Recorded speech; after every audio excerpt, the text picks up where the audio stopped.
เต็มกระดงเต็มกระถาดโอ้หอนแห้งดีกำลังมาหอนเทือน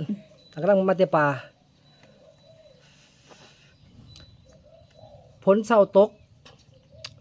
ในแดด2 มื้อแดด2 มื้อ3 มื้อมือเป็นมื้อที่3เนาะมื้อเป็นมื้อที่3เลยเตรียมเด้อมันเอาแบบนี้เตรียมยังเดี๋ยวใส่เบิ่งนี่แหละเชเบิ่งผลงานมื้อนี้เฮ็ดปวกมึงเขากินจนขี่ออกเป็นทะเลสุดได้ยังวะอาจจะคล้องกำลังเลยกินน้ำเขาก็ยานี่แหละได้น้ำรังไหลบลังกะยามันเท่ากับภูมิใจในสิ่งที่เราเห็นขาดที่เป็นข้าวก็ได้กินคือเก่านี่แหละมันเอาก็ถามมันเอาเนี่ยมันอันเฮ็ดปวกจากออกเลยได้นี่เบิ่งพุ่นละพุ่นใจคือแต่คือแตนเมื่อยอยากได้เอ้าจักเสียจะได้กินดีอันบะแดงนี่ก้อยบ่ได้สิแกงกินเนาะก้อยกระแสบแกงกระแสบเลยนี่มีแต่ดอกจุ่มๆเลยอันเฮ็ดปวกเขาดอยนี่